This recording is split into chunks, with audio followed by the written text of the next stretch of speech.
Welcome to this not so live but pre-recorded tasting of some of the wines that have been entered into this year's Nedbank Cape Winemakers Guild Auction. This is the catalogue here.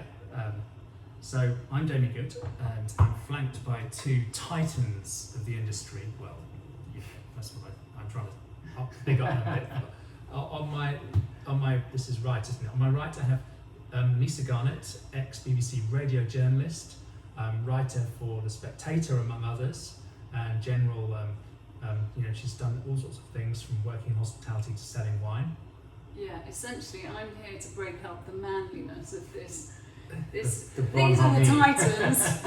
We've got an MW and a massive nerd. So and then on my left-hand side we have Gregory Sherwood, Master of Wine, who is wine bar Hanford Wines, well known to everybody, I think, in the UK wine industry and also in South Africa as well, where he hails from. Greetings, yes, great to be here, and great to be joining Lisa and Jamie, and look forward to tasting some absolutely fantastic wines. So very exciting.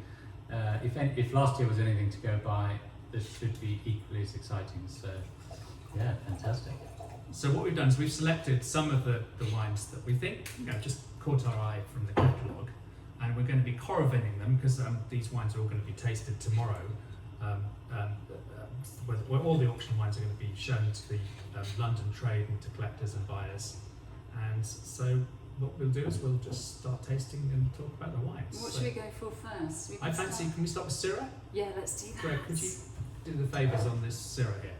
Yeah. Who makes that one, Greg? So wine number one we're going to be tasting is the Boschkloof Epilogue Syrah, not to be confused with Renin, but this is Jacques Beaumont, Renen's dad, who of course was made his name at La Motte for many years and elsewhere, but he's still a member of the guild, of course, and makes an incredible epilogue expression, which obviously Renin has made famous in the last few years under his own steam, and which I think the 2019 just scored very highly, 98 points I think on Tim Atkin's report. So it's certainly a wine with pedigree, and this is Jacques' expression. So it was quite interesting tasting it last year because a lot of people just saw a Boschkloof Epilogue and were saying, "Oh, that's a bit different for Renin." And then they realised when they looked at the label,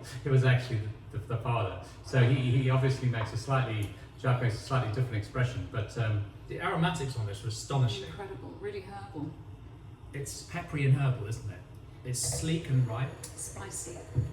But just with this really strong herbal character, in a nice way.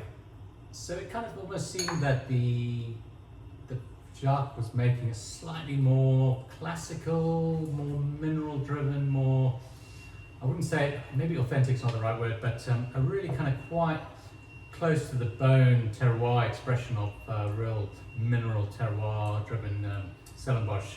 And maybe Renen's kind of fine-tuned the kind of higher toned and kind of purity of fruit a little bit, but this is certainly for much more kind of oldie worldy, what I would say, and a lot of people picked that up last year on the Cape Winemakers Guild expression. So I think it's got a lovely structure.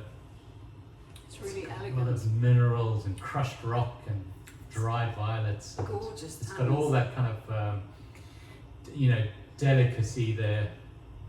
It's ripe, but there's a purity to the fruit, I think. It's not got any of that sort of rusticity. I think it's sleek and beautifully formed. I really like this.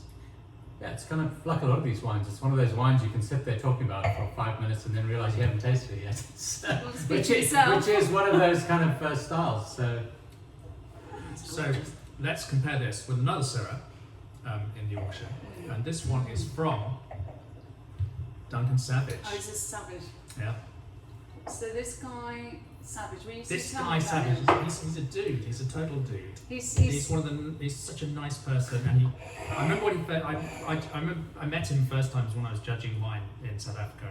He was judging me, had a right laugh, and we Greg was involved as well. We became quite good friends, and then he started making his own wine. He was at Cape Point at the time, And I was so nervous because I thought, what if this wine isn't very good? Because if you're friendly with somebody, what do you say about the wine if it's not very good? But it was astonishing, and his wines are, I think he's one of the great talents, winemaking talents in the Cape, and his wines are all on point. I love them. So I'm just looking at the notes there, and I see my name at the bottom there. But so it's quite funny because I've known Duncan since he started, obviously, even at Cape Point.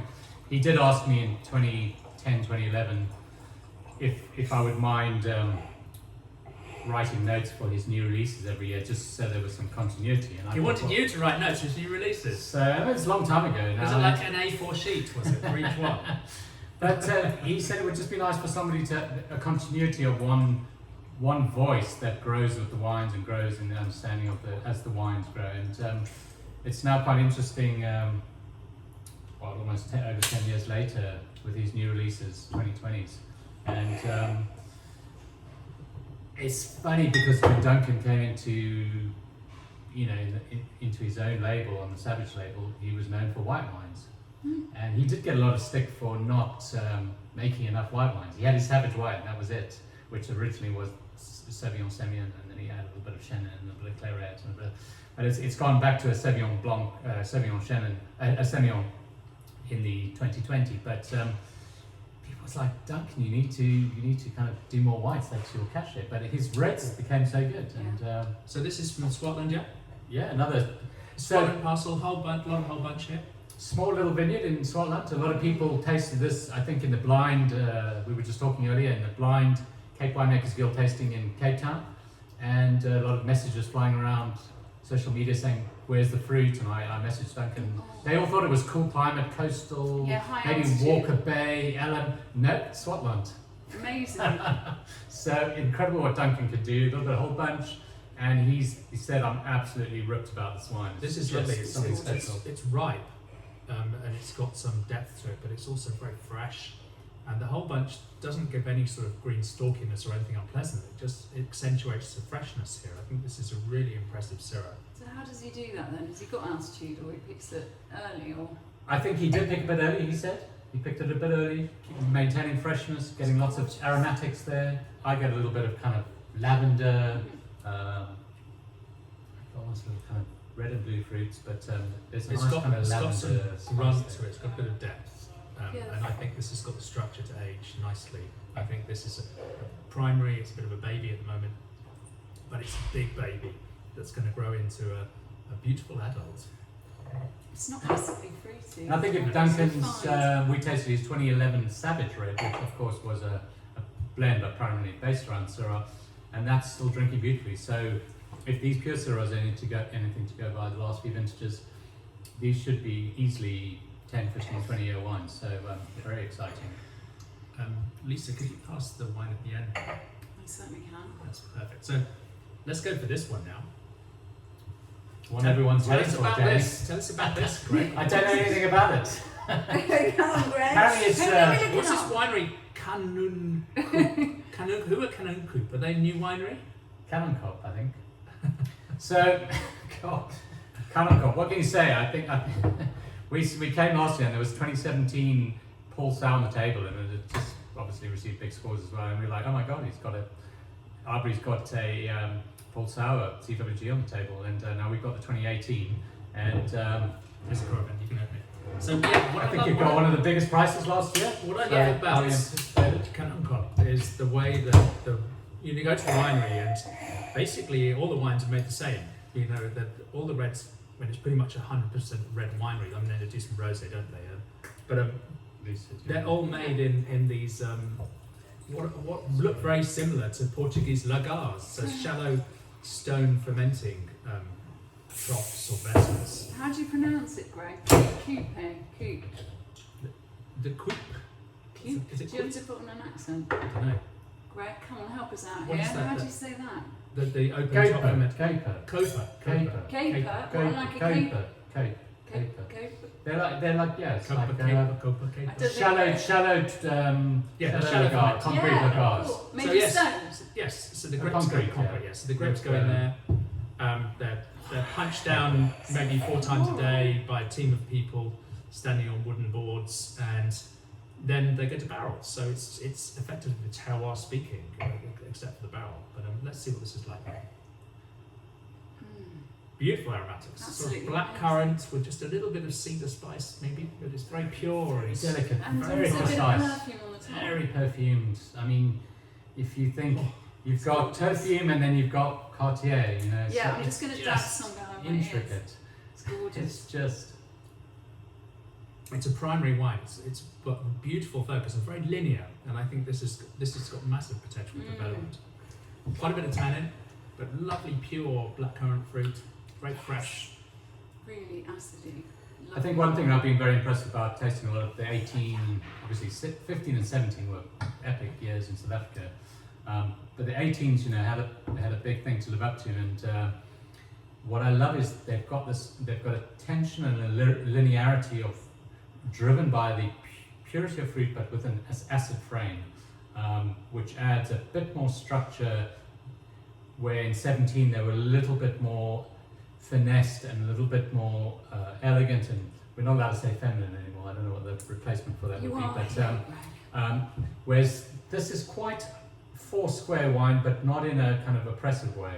And I think it's all driven about the acidity and the purity of fruit, and I think that bodes well for ageability. So I mean, it's a classically structured It's gorgeous. wine, but it's purer than some of the classic sort of Cape blends of the past. It's got a lovely direct purity to the fruit that I think is fantastic. lovely. And yeah, this will age effortlessly. So I've recently drunk Andries 94 and 95 Paul Sauer, and all those wines are aging incredibly well. So I have no doubt the CWG kind of selections will just be off the charts and hugely collectible. So get your checkbooks out for that one, I'm afraid. Sorry. So let's move on to this wine, which is Is that the Kanonkop?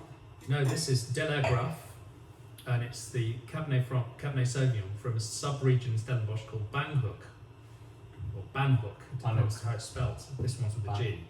And this is Morné Very's wine, and it's 2016 vintage, so it's a few years in a bottle. Shall we be on this, Rick? I think you're very adept with the Corobin. So, God, Morné Very, what we can say? I mean, he's not a young gun anymore, but what a talent! I mean, he just came onto the scene. I've tasted with him a few times. I think he's very talented. And everything from his Boschkloof to his Delagraff Reserve Cabernet up to his Lawrence Graff Reserve. I mean, just phenomenal wines. We've only just taken delivery of his the Delagraff Reserve Cabernet, and I haven't tasted it yet, but I've had the 17. This is his 16 Cabernet Franc, Cabernet Sauvignon, and of course Morné is very famous for his pure Cabernet Franc. He's one of the regarded as one of the top Cab Franc producers with Mourvedre and Warwick and Lucas from Lockenberg and a couple of other guys. Lisa, you're a fan of Cabernet Franc, I aren't you? really adore Cab Franc, but Tell I me- know tell much me- more about Argentinian Cab Franc than South African. How much Cab Franc is there in South Africa?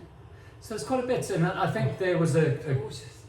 we've always done, obviously, Stellenbosch has always done Cabernet well, Yeah. and we've done what we have to call now Cape Bordeaux blends well. But finally, Cabernet Franc is certainly well and truly entrenched, and there's a good pocket of top producers, and I think it's well received and well respected around the world. And as the Loire has also got their kind of act together with proper Yeah. expressions, and it's great collectability now. And we followed in the footsteps, and Morné has made a great Cab Franc. It'd be interesting to. What do you think of this? What do you think the cab brings to this, Jamie? It's What are the proportions? You'd have to look I'll in your look it up, notes look it here. What I think Cabernet Franc brings this, on the nose it brings a sort of a green leafiness, which is really attractive, and maybe a bit of chalkiness as well, and maybe notes of gravel. And then on the palate you get this nice grainy, green tinged chalky character. It's really interesting. So I think that, I think it brings, what Cabernet Franc has that Cabernet Sauvignon perhaps doesn't have is that mid-palate depth, because Cabernet Sauvignon often, Cabernet Sauvignon is one of a child of Cabernet Franc. The parent has more depth in the mid palate. The child has a slightly hollow mid palate, and I think that's why Cabernet Sauvignon is often blended. In Australia, obviously, you've got the great tradition of Cabernet Syrahs blends, because the Syrahs fills in the whole of the mid palate, the Cabernet, especially warm climate Cabernet. But I think that this has got this thrilling nose, which is very sort of warm climate Cabernet Franc. It's almost a graphite-y, irony. I wouldn't say bloody, but it's kind of certainly graphite, iron filing. With a tiny bit of herbal, you still get tiny, yeah. but then the nothing Cabernet like. Sauvignon, what that does is it provides that taut blackcurrant sort of underpinning that really, I think, anchors the wine in a beautiful way. This is a really lovely wine. It's already drinking beautifully. Very precise. But there's no hurry to drink this up. But that sort of 5 years, and of course those slightly herbal, slightly aromatic, slightly leafy notes, which in the youth kind of melt into the kind of richer black fruit, and on some wines can be standard, but this wine is lovely. There's a lovely marriage there. It's those kind of finer herbal, leafy spice notes that when a wine's got 8, 10, 15 years on it, it's those kind of herbaceous notes that really add the pepper and spice to a wine, and really make the difference between just a good complex wine and a fantastic wine. So it's something that's very hard to kind of pick up when they're young, but when you see notes of it, and I think this has got it. It's gorgeous to have that Cabernet Franc dominance. 55%. I finally found the note. Yeah, 34% Cab Sauvignon, 8% Petit Verdot, and 3% Malbec. And if you follow wines from Mourvedre, another CWG member, I mean, he often submits a lot of Chenins and things, but his Cab Francs are phenomenally well aged. So I think this should really go well. And I mean, 16 was a slightly deceptive vintage, accessible from the word go, but I think they're going to age, good medium-term ageability. So. And yes, this says here it's from 16-year-old virus-free vineyards, which I think is a key factor, because then you get proper maturity and purity with aging, I think. So let's shift to two wines that are made from what we would, I guess, call by South African standards alternative varieties. Ooh. So the first one, we're going to go to Neil Ellis for. This is Warren Ellis, Neil Ellis' son, very talented winemaker, and this is the Neil Ellis Wines Amberbo Tempranillo 2017. So Tempranillo, obviously, a major grape in Spain. It's interesting because it hasn't really travelled that much. There's not a lot of examples of international Tempranillo. In Australia, maybe? A little bit, and then Mudgee and... But it's... Kind of, it's something that I think is kind of interesting, because you'd think that it would do well in some of the climates that we get in the Cape. Definitely. I mean, my experience with Tempranillo is a little bit like some of the Italian varieties. It can be a tricky one to transfer, because the characters sometimes change. Italian varieties obviously can be quite medicinal. Spanish varieties, well, they should be used to the heat, and South Africa certainly. It can be a warm area, Stellenbosch, so it should transfer quite nicely. But of course, the variety always gives a different expression wherever you are. So the funny thing about Tempranillo is it's like you ask someone, what is the characteristic of Tempranillo, and it's almost like we just don't have an idea of what Tempranillo really gives a lot of sort of generic berry fruits, because so often it's combined with a quite significant oak program.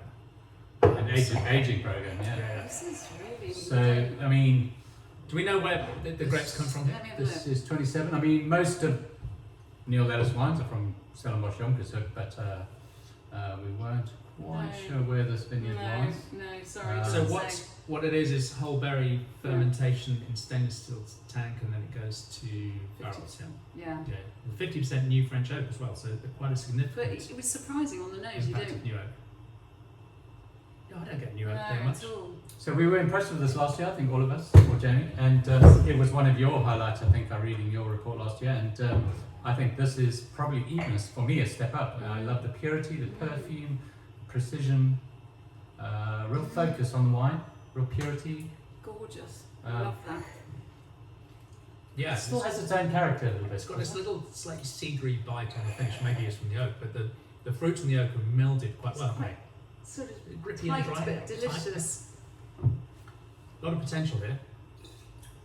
How do you think Oh, I this is think going to that's age? If you gorgeous. like a bit of Rioja and you like to age a bit of wine, how do Well, you I think it will. This is good for quite a while. I think this will maybe keep on evolving and mellowing and improving maybe for a decade. I think it's, I was going to say good for at least a decade. So it's got incredibly bright, fresh acids, seamless fruits, just a little bit of kind of earthy, savoury, stewed, I think it's kind of wild exceptional. strawberry there, but really perfume. Really which is excellent. very precise and pinpoint. So well done, Warren. That's really. So our next foray into slightly alternative varieties, we're going to head to.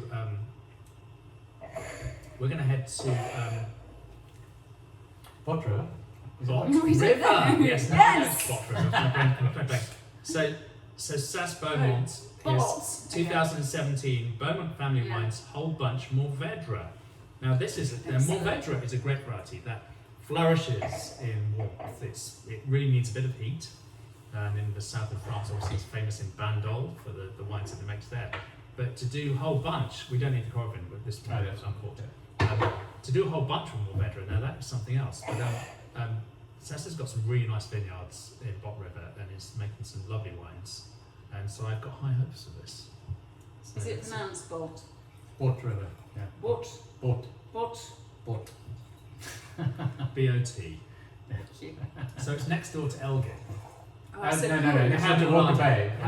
So You're in there. So So you've you have got- a nod, and then you kind of just cut back, and you go. You kind of got Hammerlade, Bot River, Elgin. There's two sort of like cool climate areas, and then you've got this Elgin. kind of warm climate area here. back towards Cape Town. Yeah. So, So what's it like? so. It's mental. isn't it? But of course, Sebastian's one of the kind of people at Bourvedre. He was one of the founding wineries there. You've got people like Peter Allen now and Marilis Ninon. But I mean, Sebastien is probably one of the oldest wineries, Beaumont family wines.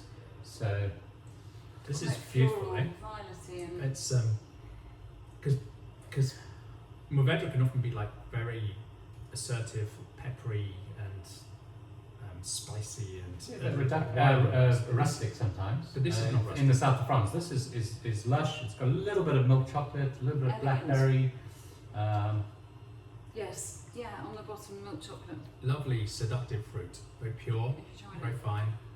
Oh, With kind of but balanced, yeah, so balanced. Mm. That acid line again. So that's from the cool climate. Gorgeous, mouthwater. No, it's not that cool climate. That's the thing. It's quite a warm climate, but fairly Mourvedre coastal though. It's Mourvedre fairly moderated. In is a variety that likes a bit of warmth. yeah. God, that's delicious. But that whole Walker Bay region, whole coastal Overberg, I mean, there is still a lot of moderating factors from the sea. And I mean, everyone says that, False Bay, everyone, but they are quite close to the sea, all those areas. So that is delicious. It's really. It's, really drinkable. as I said, Mourvedre can be a little bit rustic in some areas around This the feels world, really refined. especially the French ones. I mean, maybe we think of Bandol, which needs a few years of aging. That's just delicious. So you could drink that now. How long would that last? A lot of personal taste, but I'd say this was It'll just change. How much will it God, improve? It's so years delicious. as this will improve for. I'd say this will improve for 8 years, I'd love to try and this still be next time. really nice in 15 years. Yeah. But we're going to quaff it now. Delicious. Well done, Lovely. Sebastian. Yeah, That's brilliant. a great effort. So keep your eye out for that one. This is quite fun, isn't it? This is fun because we're kind of going from mountain peak to mountain peak, which is just fantastic.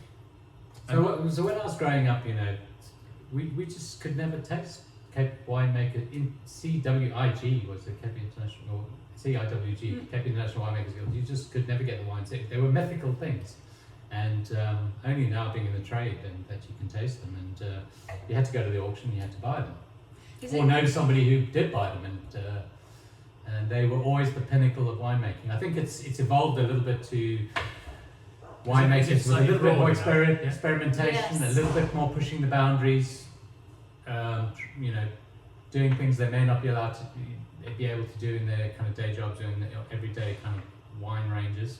But certainly the quality is always the pinnacle, and I think we're very, very lucky to taste them. But I mean, I think it's great that consumers can buy these, you know, and it's not just kind of some kind of trade mafia that kind of controls it all. The customers are the winners, you know. Is it true that when the auction happens in Cape Town that the winemakers wait on, they pour the wines for you? Yeah, absolutely. I was going to say, is it true that the Wi-Fi goes down? Oh, no, that's only Right. in London. Have you got a white glass? Yes. Spare? Oh, no, yes, There we go. yes. A fresh one. We're going to go to whites now. Have we done And- the reds already? Yes, we have done the reds, and we're heading to Elgin, which is one of the most interesting regions. So I need to just bleed the red wine out of the thing. Where's that? Sorry. Yes. So we've got Andries, Okay. the master of Paul Cluver, Chardonnay Maestro, Riesling Maestro, Pinot Noir Right. Maestro, 100%. and yeah, kind of Elgin King really. So the Wagon Trail's been one of, you know, certainly on the auction for a long time, and has always been one of the top Chardonnays, handful of Chardonnays. So while we replace this The expensive corridor gas. It's alright, Bonhams are paying. We've got loads of these. This is I know great. Richard bought those. Thank you, Richard. So the Wagon Trail Chardonnay 2020, and I believe it did very well last year. 2019 was, I think it was 2019 on last year's auction, was a fantastic wine. We're very excited to taste this again.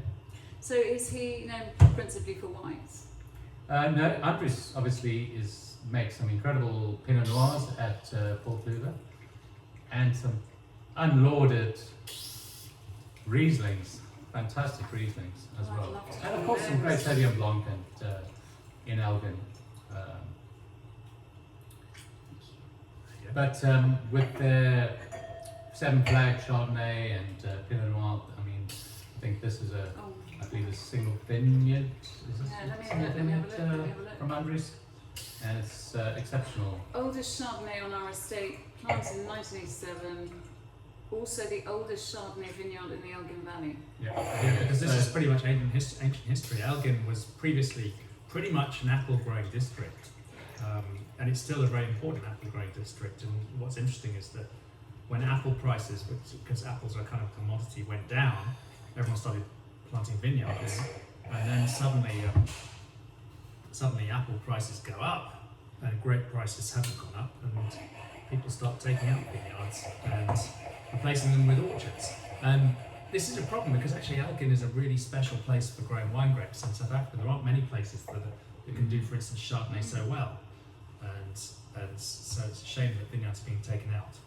But Awesome. this, Sapid, I love this.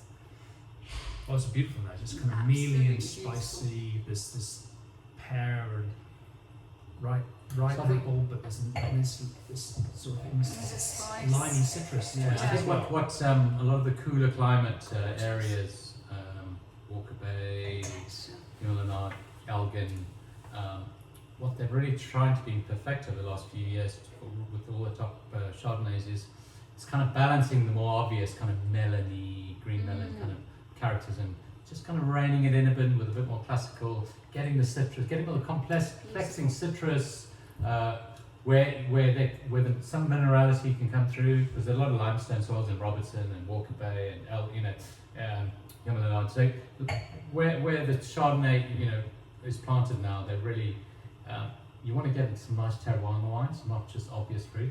And I think in Elgin as well, there's kind of nice It's beautiful. I really love this one. nice This is minerality. really There's weighty, a restraint, dark, but there's gorgeous, concentration of and the fruit, outside which is is hard to do. This will age beautifully. This is really something. It smells impressive. There's density that you can smell. It smells imposing So and on the elegant. palate. And it would be remiss of us if we didn't include in our short roundup of the CWG wines one of the most important varieties, okay, which is Chenin Blanc. Yes. Really. So now we're going to head to Simonsig's Deep Dop Chenin Blanc from Johann Milan. It's 2019 vintage. Greg, what do you think about this? Well, I'm asking you, what context can you give us, not what you think, because we haven't tried it yet. So Simonsig had some great Mediterranean blends and alternative blends in the last CWGs. It's interesting to see a Chenin now on this tasting. Is it 100% Chenin this? I believe it is. Should I know And this? 2019, a great year for what I always just think of real kind of classicism, minerality, tension, and restraint, but with the depth, all the depth and kind of restraint that you would want. That's different to any Chenin. God, that's gorgeous. So Simonsig, one of the great kind of stalwart wineries of Stellenbosch. Very important in the history of MCC, traditional method fizz. Also very important in the Chardonnay story as well, which is Chardonnay story in South Africa.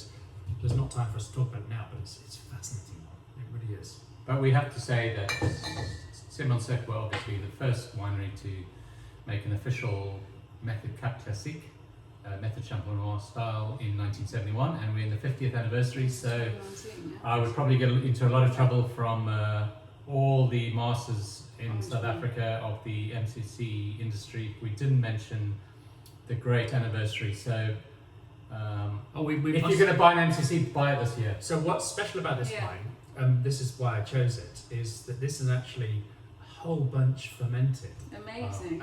So this is an orange wine. So it's with carbonic maceration for a white wine, which is very unusual. Nose is just exploding. And that gives it this beautiful sort of peppery, spicy, peachy, citrusy aromatics. There are. I mean, it's an overused term, but when you talk about a peacock tail of, I mean, it's just when you flick your fan from mineral to fruit, it's just, and everything in between the spice, it's all just there, right on the nose, and it's almost overwhelming. You can't There's some describe green it. tea as well. The green tea. Green tea, peach tea, dried herbs. I mean, it's quite Oh my tangerine God, on peel. the palate, have you tried it? And the acid line is fantastic. It's got a little bit of structure, not too much, and I think that carbonic really, really works. So after 8 days on the skins, whole bunches are pressed and finished fermentation in 2 400-litre barrels. This is a type of orange wine with a twist, matured in gross lees and older French oak with regular batonnage. Bit of phenolic grip on the finish there. Amazing. Just to, This is really something. Seriously, this is very exciting wine. geez, well done, Jan. That's really impressive. Is that quite ballsy? Does the Cape Wine Guild then give makers the chance to be a little bit eccentric? I mean, I won't speak for the guild, but in my experience of the guild wines, in the old days, it used to be people doing more of a barrel selection where they would take their best barrels and put forward their best expression of their Cabernet or their blend or their Syrah. Now I think people are doing more experimental and more expressive. Because I remember when Sebastien Beaumont did his, Lisse recovery and fermented, so when you do Lisse recovery after, he then fermented the Lisse recovery juice, and it was so reductive and matchsticky. It was fantastic. You see that? So obviously there's a lot of open minds in because these wines have to pass a taste test. You submit wines, and the thing is, there's a bit of risk here because if you submit wines 3 times in a row, I think, is it 3 years in a row, and you don't get one through, then you can be pushed out of the Cape Winemakers Guild, which is kind of sad. It would be very tragic. So there is a pressure here to actually be able to pass this test, but people seem to be making experimental wines, and I think there's a culture now developing that's encouraging this experimental approach, and giving people a platform to showcase the experiments they've done. Like this, it's like, this is not some 21-year-old who's just bought a ton of grapes and done something funky with it. This is an established wine with a tradition. that is then branching out. So it might be experimental, but it's elegant and But refined. It's works, this is yeah. classy. It's This is definitely not experimental. some Hats kind off of. to CWG and all the work that It's amazing. Andrea and Molyneux now, the chair there, and the previous chairs who Oh, it's Lismore. encourage the kind of tastings which the members do exhaustively, which are great fun. I've been to a few in the past, and they really do drill down on interesting styles. And I think there's a real educational process going on within winemakers who've been doing it forever. You know, so you never stop learning, and that's really exciting. And everyone, No one gets offended. It's quite egalitarian. Absolutely. People can be direct. Yeah, is that a cultural thing? I think there's a willingness to learn, and everyone knowing, a bit like golf, you never master the game. There's always something you can And always you get learn better, from one another. and every time you do it, it's a new game. Do you want to hear a golf joke? No. So Oh no. Golf joke. So the guys are out on the course, girls as well, playing around golf, and there's this thunderstorm, and there's like lightning, and everyone's a bit scared, and then one of the golfers gets a club out of his bag and holds it up, and it's a 1-iron, and it's like the other guys go, "Isn't that dangerous holding a 1-iron up in the air like that?" And he goes, "No, even God can't hit a 1-iron." Sorry, that's a golf. No, it's good. I don't get it because I'm a sporting special. That's a good joke. So Well done, Jamie. So this is the last wine that we're going to taste together, and this is actually a very important one because this is a debut CWG wine from Samantha O'Keefe, and it's a 2020 Lismore Estate Vineyards. Here Comes the Sun. Greg, what can you tell me about this one? Well, I got texted by a friend, Charles Cooper at BI, saying, "Have you tasted the 2020 wines from Samantha O'Keefe yet?" I said, "No." I said, I'm hoping to taste them soon. He said, "I've got samples, and the Chardonnay Reserve is off the charts." He said, "Drop dead. Gorgeous." This smells like it has some Viognier in it. This Yes, is definitely. 2020. Peachy. So tell us about this. What is- I what's don't the know, I'm sensation looking up, from? I'm It looking smells up. like Viognier. Yeah, it definitely little smells like a bit proportion of Viognier. It's got of that gorgeous peachy. Walker Bay fruit. Mm. 2020, great vintage for white wines. Lismore Estate Vineyards. So, We're going on a hunt now. To Yeah, no, find we out. are. We should be looking in the catalogue, but we're too. we looked thick. at it. You said Chardonnay with a little bit of Viognier. Did I? Oh yeah, here we go. 64% Chenin, 36% Viognier. So quite. That's a Quite Chenin decent Viognier amount. blend, and it's so sorry, Chenin, so the yeah, not Chardonnay, Viognier Chenin. comes from Elgin, which is cool climate, which is really interesting. 15% of the wine was skin fermented Chenin Blanc. Again, so the skin ferment, the orange wine kind of does something to the texture of the wine as well, and the aromatics. And oxidatively handled at juice phase, that's when you allow the oxygen to take out the phenolics at juice phase. That makes for a wine that has a very long future ahead of it. So the taste notes: citrus peel, blossoms, jasmine and apricot. Definitely Yes, jasmine definitely. and apricot, without a doubt. And the Quite a- crunchy The Viognier texture. is so strong here. You said to me this was a varietal Viognier. I'd say, yeah, I believe it. Blood orange and lemon curd. Good call, whoever wrote that note. Yeah. So I think I know Samantha's reserve wines normally come from her Greyton vineyards, but obviously with the setback she's had recently, but her great wines were always the reserve Chardonnay, the reserve Viognier, the reserve Chardonnay barrel fermented. This is fantastic. Really. I'm thrilled by this wine. But for a comeback, No, I'm thrilled by that this. is just thrilling. It's precise, it's detailed, it's every element in it works in harmony. There's this lovely treble top notes there, and there's those aromatic Viognier-like apricot characters, and then you've got these sort of kind of more structured citrus characters, kind of Yeah. keeping things honest. A little It's bit really of good. that Do you tiny call bit this a of lime. Cape White blend or not? Mandarin, it's a really Yeah, good wine. Mandarin for sure. And has she rebuilt her winery? Yeah, it's almost, well, I saw some pictures recently. It looked incredible. It was they were kind of fitting it out and snagging the house and the winery. So Sam is certainly back on track, and with all the help she's had for the kind of 2020 vintage, 1920 vintage, is getting everything back on track. It's we'll see her back on form fully. But this is a great This testament is to sublime. you know what she's capable Cheers. of. Really smart, and it's just that little bit different. It's fantastic. It's really good. Just characterful. So the take home here is that there's some really exciting wines in the auction. So there's a tasting in London tomorrow where the trade and press and buyers and collectors will come and taste these wines. Then the actual auction itself, the 2021 Nedbank Cape Winemakers Guild Auction, live and online on the 2nd of October 2021 at 10 o'clock London time. It's going to be really exciting. You can come to the auction as well if you're near Bonhams in New Bond Street. So more information, look on Bonham's website, look on the Cape Winemakers Guild website. We're thrilled to be able to taste some of these You wines. really are. We've had a great time. It's been really lovely. And thank you for joining us. Thank you. Thank you. Enjoy.